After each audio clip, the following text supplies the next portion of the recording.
In Shyamnagar village lived a couple named Akash and Sarita. Akash used to do small jobs to run their household. One day, guests were to visit their home, so Sarita cooked delicious dishes and welcomed them warmly. After tasting her food, the old grandmother said, "Oh Akash, your wife truly has the touch of goddess Annapurna." Yes, Grandma, that's true. After praising Sarita, all the guests went home. Days passed by. Akash often got upset because of money problems and he felt irritated. One day, Sarita asked him, "Dear, what's troubling you? You seem worried these days. What's wrong?"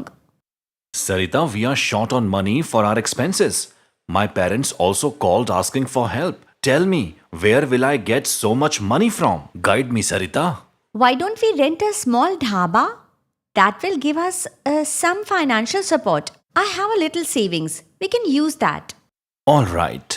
After searching for 2-3 days, Akash finds a place that could be rented as a dhaba. So now Akash and Sarita first clean the place properly. And from the very next day, they start cooking. Sarita made very tasty dishes. The aroma spread far and drew customers in. 3 men came to eat and asked Akash, Hey brother, do you have roasted chicken? Yes brother. Shall I bring you one plate? Yes please. And bring paneer keema for me. And I'll have mutton biryani. All right, coming in 10 minutes. Akash took the orders to the kitchen and then told Sarita. She quickly prepared all 3 plates.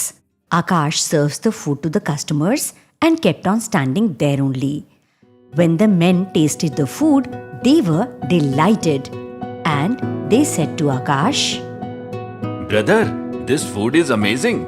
I have never eaten something so tasty. Thank you, sir. Soon, people kept praising their food and their dhaba becomes really popular. But their neighbor Ramu, who also owned a dhaba, grew jealous. His place had opened before Akash's, but now fewer people visited him. So he angrily thought, out of jealousy, I must teach Akash a lesson. I'll burn down his eatery. Thinking this, he smiled wickedly. The next night, while Akash was at the dhaba painting the dhaba, Ramu went behind and set it on fire. Soon, the whole dhaba was in flames. People panicked and tried to put the fire out, but Akash was still inside. As soon as he noticed the fire, he tried to escape. In this process, he got injured badly. Sarita was seeing everything from outside. She started crying. All their savings were spent on his treatment. On the other side, Ramu started thinking that now Akash and Sarita are discouraged and they would never start the dhaba again. There Akash was recovering a bit.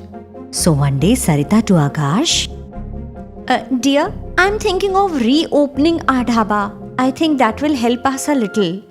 You know now how our condition is. I am still weak. And how will you manage all alone? At least I'll try. We have lost everything. Dishes, stove, all. The rest of the money was spent at the hospital. You know, I need to do something. Okay, Sarita.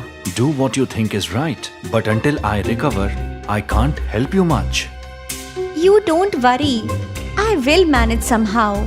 You just focus on your recovery. Sarita, there is an old clay stove we got from Grandma. If you want, you can start cooking on that. See if it helps you. Oh yes, I totally forgot. There is one stove and a few utensils also made out of mud.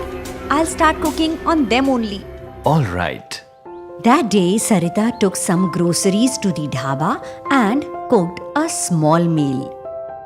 The food was cooked on the clay stove, so it was giving off a delicious aroma. A traveler who was passing by stopped and asked, Hey sister, what's cooking here?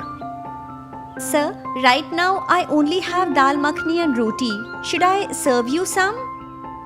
Sure sister, please get it. I'll sit here.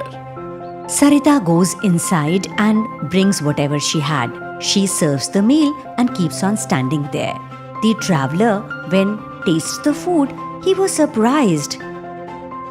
Sister, this food is so flavorful. I really liked it. Thank you. I'll come again. Thank you, sir. The traveler paid and left. Sarita thought to herself, I used up all the grains for this meal. Now there is nothing left for us. I'll buy more groceries with this money. When Sarita went back to the kitchen to keep the plates, she was shocked. All the vessels were again full of food. She to herself, but I served everything to that man. Where did this food come from? She took out some food and then checked again. The pots were still full. Seeing this, Sarita thinks, this clay stove is magical. No matter how much food I take out, it keeps refilling itself.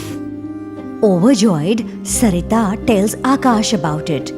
Akash said, Sarita, God has truly blessed us with this magical stove.